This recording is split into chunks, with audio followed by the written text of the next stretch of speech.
अमरावतीमध्ये उदय सामंत यांनी घेतली राज ठाकरेंची भेट। राज ठाकरे थांबलेल्या हॉटेलमध्ये उदय सामंत यांचा कार्यक्रम।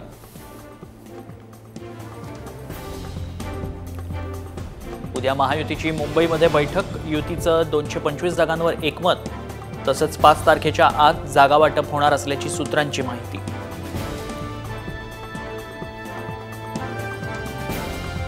माढ्याचे अजित पवार गटाचे आमदार बबनराव शिंदेंच्या विरोधात पुतणे धनराज शिंदेंचं बंड। कार्यकर्ता मेळाव्यात निवडणूक लढवण्याची घोषणा।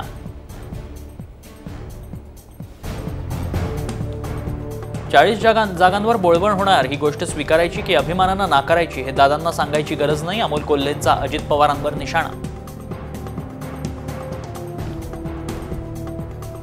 अजित पवारांच्या राष्ट्रवादीचे प्रदेशाध्यक्ष सुनील तटकरे यांना केंद्रात महत्त्वाची जबाबदारी। पेट्रोलियम आणि नॅचरल गॅस कमिटीच्या चेअरमनपदी वर्णी।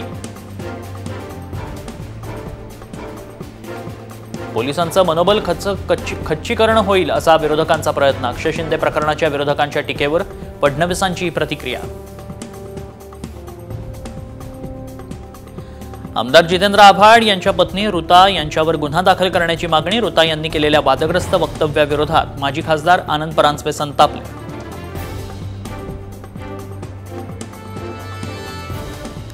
आमदार धीरज देशमुख यांनी सोयाबीनच्या दरवाढीवरून सरकारला घेरलं। शेतकरी कर्जबाजारी झालेला चालतो, पण उद्योगपती वाचला पाहिजे अशी सरकारची भूमिका। शेलक्या शब्दात देशमुखांचा निशाणा। शिवस्वराज्य यात्रेदरम्यान जयंत पाटील आणि खासदार निलेश लंकेंना मराठा समाजाच्या कार्यकर्त्यांचा घेराव। मराठा आरक्षणाच्या भूमिकेबद्दल विचारला जाब।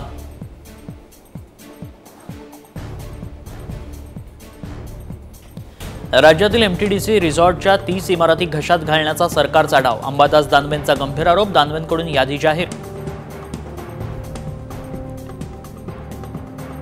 आमदार सतीश चव्हाण विधानसभेच्या रिंगणात। भाजपच्या प्रशांत बंब यांना आव्हान देणार असल्याची संभाजीनगरात चर्चा। संभाजीनगरात महायुतीत वादाची ठिणगी पडण्याची शक्यता।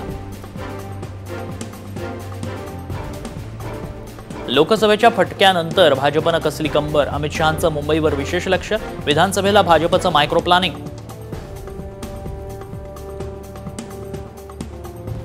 संजय राऊत थर्ड डिग्री नेते, त्यांची भाषा अमर्यादा रसातळाला गेली आहे। मुंबई भाजप अध्यक्ष आशिष शेलारांची विखारी टीका।